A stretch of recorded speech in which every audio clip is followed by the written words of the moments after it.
Muy bien. Don Omar. Muchas gracias. Felicidades por traernos tantas alegrías. Fueron muchas y consecutivas. Y no quiero empujar ahora la fiesta en la que todavía se vive, pero creo que es necesario preguntar, en el corto y mediano plazo, ¿cuáles son los planes que tiene el Team Dom? Seguir cumpliendo con la meta del ciclo olímpico. Como saben, el deporte se estructura en base a ciclos olímpicos. Los ciclos olímpicos se identifican por la ciudad sede del curso de ese ciclo olímpico, que evidentemente son cada 4 años. Estamos viviendo el ciclo olímpico de Tokio 2020. Entonces, las próximas ediciones están definidas en función de las ciudades donde debemos concurrir, tanto a nivel nacional como a nivel internacional. Por eso, nuestro ciclo comienza, que es una desventaja, porque ubicados en el Caribe deberíamos tener el concurso de los Juegos del Caribe, como lo tienen todos los países en su primera pata. Entonces, por un asunto de estructura y de situación económica, los Juegos del Caribe no han podido materializarse como tal. Entonces, esos Juegos del Caribe no existen. Entonces, la gerencia, la dirección del Comité Olímpico Nacional ubicó, incluso argumentando el DRK, hasta participar en los Juegos de Ordeca, que son los Juegos de Centroamérica. Y luego de que estábamos ahí incluidos, no nos aceptaron por un asunto ya del nivel que había alcanzado el deporte dominicano.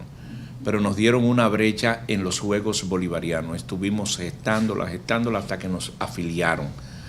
Sin ser un país gestado en la época de Bolívar, nos invitaron a 3 países y nosotros aceptamos. Nos pusieron una meta que para aceptar teníamos que participar en sus juegos de playa, y fuimos allá con una historia interesante, aún sin tener deportes que nunca habíamos practicado playa, pero nos interesaba. Ocurrió una anécdota que fuimos a jugar con balonmano. Balonmano nunca había jugado balonmano de playa y nosotros lo mandamos, porque si esa era la cuota, fuimos.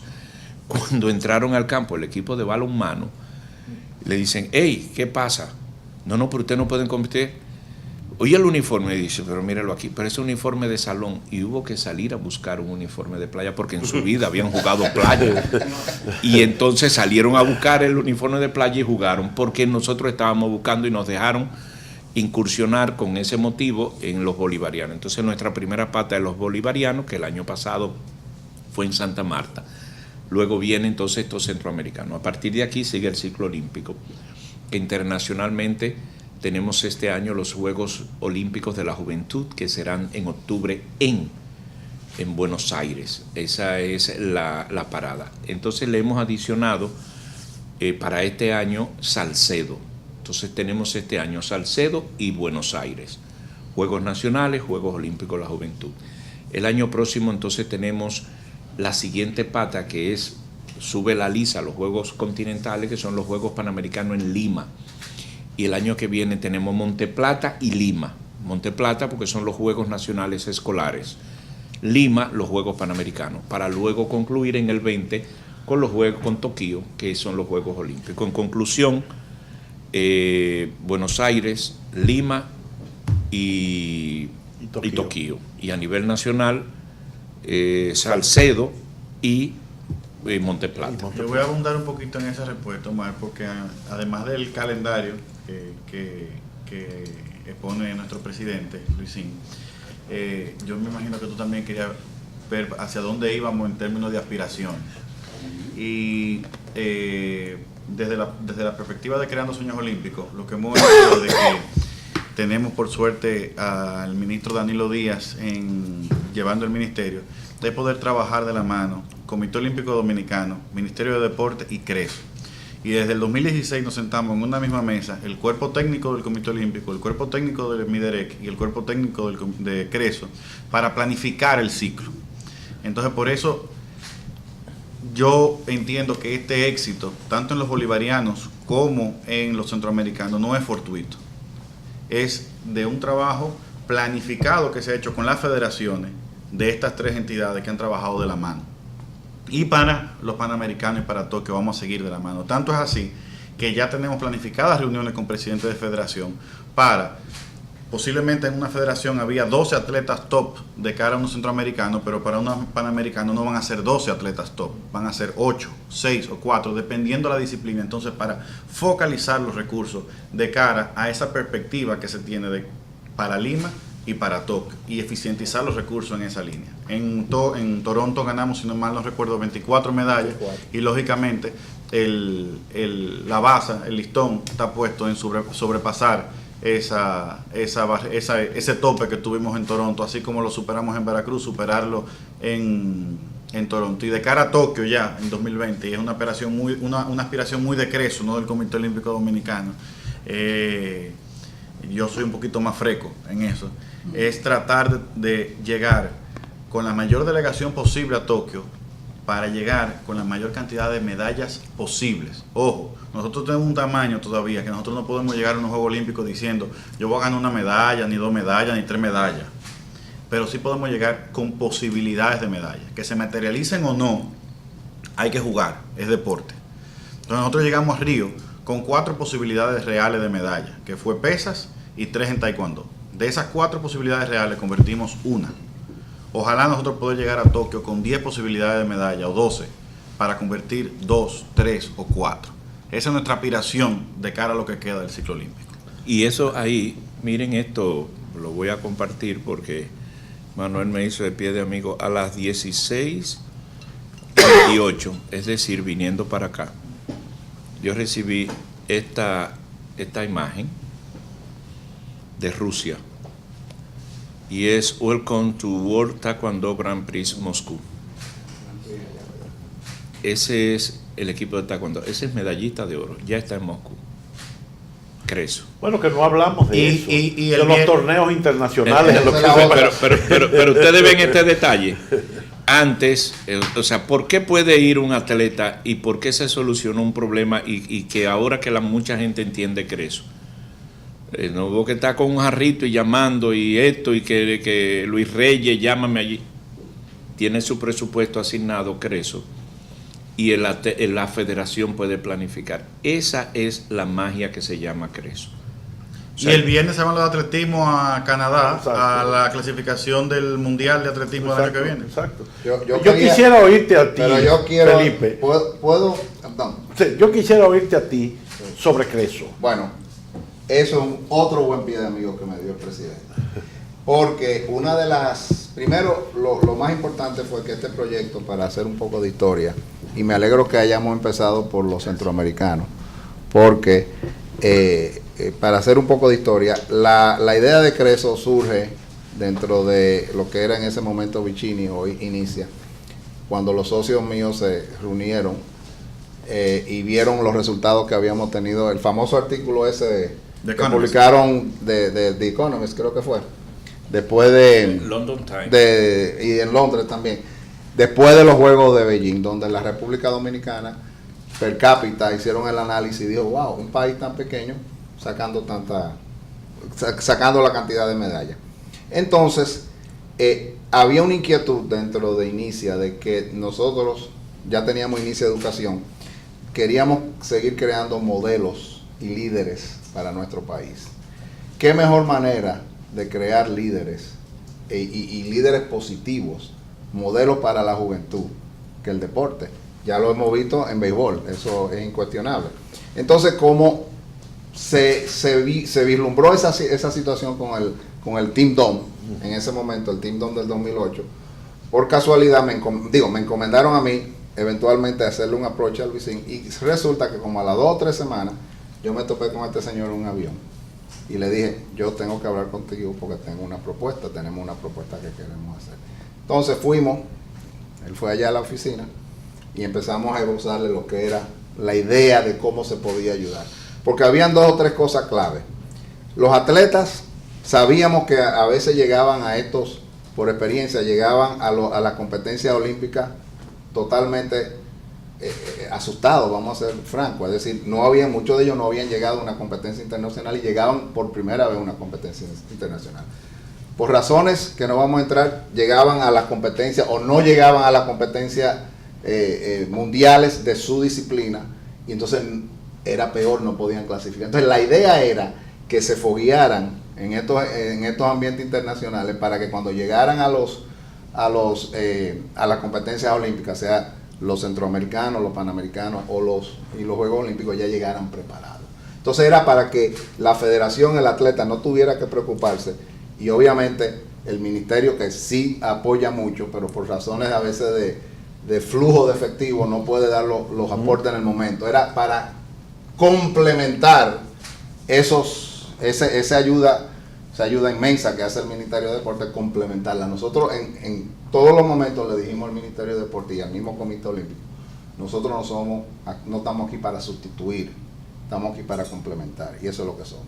Entonces eso nos llevó que inicia en su primera etapa. La primera etapa de Creso fundió el proyecto los primeros 2 años hasta el ciclo de los centroamericanos del 2010. Cuando ahí hubo esa gran explosión de medallas, validamos el proyecto en 2 años. Entonces empezamos a invitar a las otras empresas, que son las que hoy conforman el Creso. Y la idea es esa, es continuar apoyando a los atletas para que pudieran ir a estas empresas, a estas contiendas internacionales y a los Juegos. Además está la situación de los estudios. Todos los atletas tienen que estudiar, porque también nos preocupamos qué va a pasar con los atletas después que terminan el ciclo atlético. Eso es no solamente en este país, en muchos otros países. Entonces la idea es de que puedan transicionar a través de la educación a una vida post-atlética. Y esa es la idea. Muy bien. Una palabra que me vale utilizar, la incredulidad. Tuve el honor de ir a esa reunión, fui solo, porque había sido un acuerdo.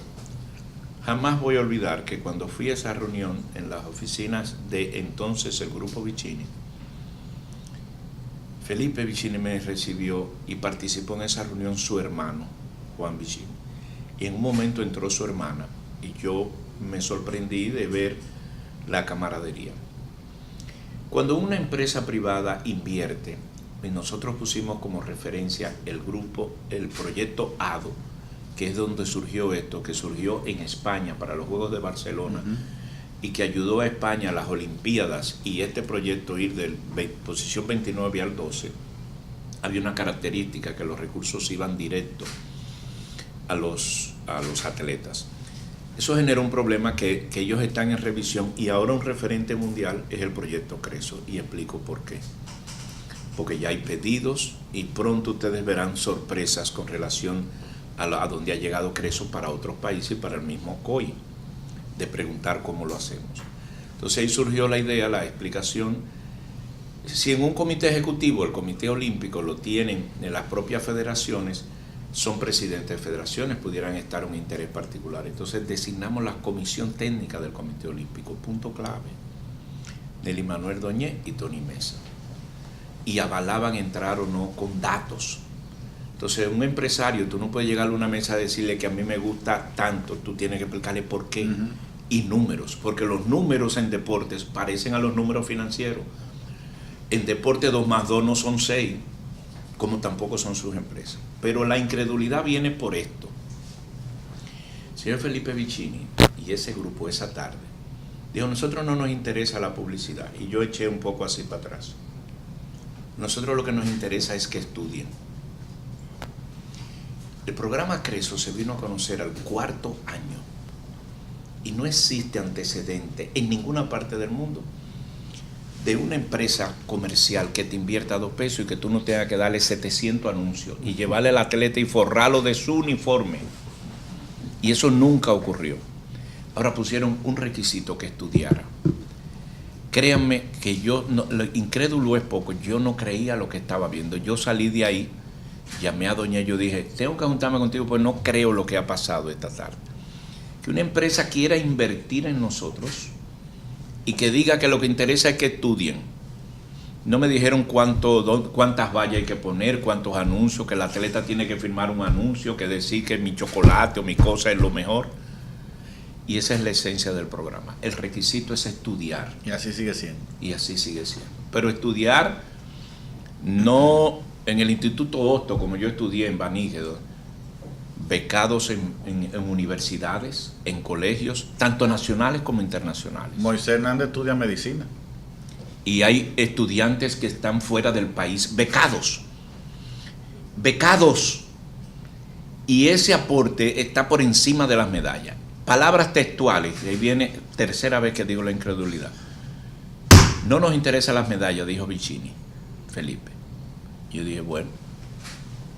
Y me fui, yo dije, no creo esto. Y así ha sido tantos años después. Y es un estímulo que ha pasado. Eso se ha replicado en el sentido de la idea y la forma. Entonces se entrega dinero por resultado. Entonces eso ha traído otra consecuencia. Eso ha normado. Hubo un momento, un deporte que estuvo que era de interés, pero tenía conflictos públicos y se dejó de lado. Fuimos celosos en que el programa Creso no asociar una marca de tanto prestigio con los conflictos. Entonces eso ayudó a limpiar la imagen. Y en segundo lugar, porque ningún empresario quiere estar relacionado donde hay conflicto, donde hay problemas. Y en segundo lugar, la segunda y última pelea que tuve que hacer es que como tradición esas organizaciones las presiden el presidente del Comité Olímpico. Si algo me dio brega fue solicitar que el presidente fuera el señor Vicini, porque no era su forma, su tradición. Hasta que yo saqué un argumento vanilejo y les dije, señor Vicini, ¿usted cree que es lo mismo que yo llame al presidente de un grupo para que venga a Creso a que lo llame usted? Y ahí gané la pelea. Me convenció. Y así ha sido. Después de esa entrega, hay 9 marcas, señores. 9, Manuel. 9. Bueno, O sea, 9 más. 9 más. Que en ese asiento van los presidentes de esas organizaciones. Y se reúnen y allí se pasa balance. Entonces, eso ha obligado, comprometido a las federaciones. Ojalá llevar ustedes un día, anualmente, ¿cómo ingresan en las federaciones? Tienen que hacer un programa y ir a una presentación los presidentes y llevar por qué quiere dinero, para qué ¿Y cómo lo utilizan? y cuál es el resultado. Y hay 3 federaciones que le dijeron, un warning le dieron, porque ahí hay que aprender inglés, a veces se utilizan los términos. Una tarjeta amarilla. Le dijeron, para usted seguir aquí, hemos visto un resultado, esto, le vamos a dar un chance. Y miren, esas 3 federaciones sacaron... Se pusieron la pila. Se pusieron la pila. Entonces, no es que están dando un dinero, es un dinero que se audita, con firmas internacionales. Y entonces ha habido una buena confianza con el comité, pero es un dinero que lo avala la dirección técnica. Y que ayuda a que las federaciones se organicen. Sí, claro. Totalmente. Claro. Entonces eso, Manuel, y ya con esto yo quiero para que conozcan la estructura, Manuel hizo una parte importante. En un momento dado, los 3 presupuestos por decisión de las cabezas se cruzan. Entonces, el presupuesto no fue misterio. Entonces, el presupuesto se le dice al comité, el comité lo sabe, pero a Mideret. Y muchas veces para que no se juntaran un presupuesto con otro. Y eso es otro hecho sin precedente. Y en un momento dado nos permitió que inclusive a pesar de ser del sector privado, nosotros para dar más confianza lo sometemos inclusive a las líderes de la transparencia del gobierno. Entonces, el tema de educación es vital aquí y eso es un buen ejemplo. Y es algo que yo estoy orgulloso de ver que el deporte está asociado a 10 firmas importantes, firmas que ya comprometen su sello. Y eso es un compromiso muy grande que tienen las federaciones y el Comité Olímpico de transparencia, de buena gobernanza y de ir corrigiendo detalles. Porque si no, tú no perteneces al programa. ¿Cuál es el detalle ahora? ¿Cuál es la meta de una federación? Pertenecer a Creso. ¿Cuál es el deseo de un atleta? Pertenecer a Creso. Claro. Yo quería agregar que uno de las... Sabemos que a veces son fuentes de conflicto en las federaciones. Nosotros dijimos, tenemos que aportar algo a las federaciones, y es que se organicen, que tengan por lo menos una gestión organizada. Entonces nosotros realmente, antes de aceptar una federación, un deporte, tenemos que hacer un análisis si tiene la estructura. Entonces eso es lo que ha ayudado que muchos de ellos se pongan la pila, como tú dijiste, no solamente los atletas, sino las mismas federaciones, para que presenten un programa organizado. Y yo creo que Manuel también ha sido muy bueno en ayudarlos a ellos. Eso es lo que andamos buscando, esto no ponga esto, porque a veces se pierde. Sí. Y ha sido, yo creo que muy beneficioso para las federaciones, y hemos tratado de ayudar a la Profesionalización de la federación. A veces Y son 10 empresas, pero queremos más. Sí. a veces Así que si hay alguna empresa que quieren ingresar, A veces se un ponen pro- en contacto con Manuel.